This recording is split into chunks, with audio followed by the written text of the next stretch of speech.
తెలంగాణ అసెంబ్లీలో అధికార విపక్ష నేతల మధ్య మాటల యుద్ధం జరిగింది. ఏ పని కావాలన్నా మంత్రులు ఎమ్మెల్యేలు 30% కమిషన్ అడుగుతున్నారని ఆరోపించిన బీఆర్ఎస్ వర్కింగ్ ప్రెసిడెంట్ కేటీఆర్ వ్యాఖ్యలకు deputy CM Mallu Bhatti Vikramarka counter ఇచ్చారు.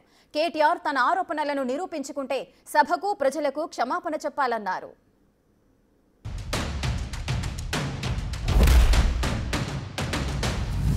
స్పీకర్ గారు ఒకటే రిక్వెస్ట్, మంత్రులకి మీరు దయచేసి చెప్పండి. ఇప్పుడు మేము కూడా ప్రొవోక్ చేయాలనుకుంటే మేము కూడా మాట్లాడచ్చు సార్. మేము కూడా చెప్పొచ్చు 30% కమిషన్ అని వాళ్ళ ఎమ్మెల్యేలు అంటున్నారు, 20% కమిషన్ అని సెక్రటేరియట్ లో ధర్నాలు అవుతున్నాయి. అధ్యక్ష వారు లేచి మాట్లాడుతూ ఉన్నారు కేటీఆర్ గారు. ఏమండి 30% తీసుకున్నారు, కమిషన్ తీసుకున్నారు అన్నమాట. ఎవరండి 40,000 కోట్ల రూపాయలు పనులు చేపించి బిల్లులు లేకుండా రాష్ట్రం మీద 1,00,000 కోట్ల పైబడి అప్పులు చేసి మీరు పోతే వాళ్ళందరూ బిల్లులు రాక నానా బాధపడుతూ రాష్ట్రం కోసం అటు తిరిగి ఇటు తిరిగి సెకండరీ చుట్టూ తిరిగి నానా బాధపడుతున్నారు.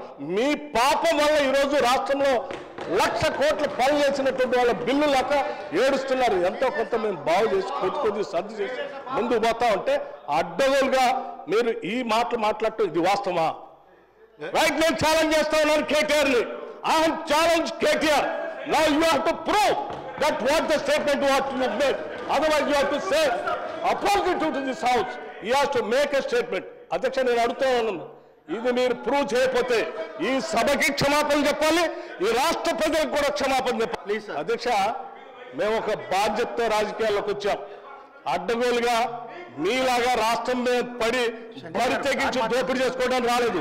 మేము ఒక బాధ్యతతో ప్రజలకు సేవ చేయాలని, మేలు చేయాలని ఒక నమ్మకంతో మాలాగా రాష్ట్రంలో అణగారిన వర్గాలు, బాధితులు, తాడితులు, ఇబ్బందులు ఉన్నటువంటి మధ్యతరగతి కుటుంబాలు బాధపడకూడదు, వాళ్ళ కోసం ఇలా చేయాలనేటువంటి ఉన్నతమైనటువంటి ఆలోచనతో రాజకీయాలకు వచ్చినటువంటి వాళ్ళు ఎంత ఉన్నారు. మీలాగా అడ్డగోలు పనులు చేసి ఈ రాష్ట్రాన్ని దోపిడీ చేసి సర్వనాశనం చేసి 8 లక్షల కోట్ల రూపాయలు దీని మీద పారవేసిపోయే విధంగా మేము రాలేదు. అధ్యక్ష మాట్లాడే ముందు ఒక బాధ్యత ఉండాలి, నిబద్ధత ఉండాలి. ఎవరో సభ్యులు మాట్లాడేటప్పుడు ఒక స్టేట్మెంట్ చేసేటప్పుడు ఒళ్ళు దగ్గర పెట్టుకొని మనం మాట్లాడేది కరెక్టా కాదా, ఇది మనం ఏం చేస్తున్నామో నిబద్ధతతో మాట్లాడాలి. ఎంత అధ్యక్ష ఇది?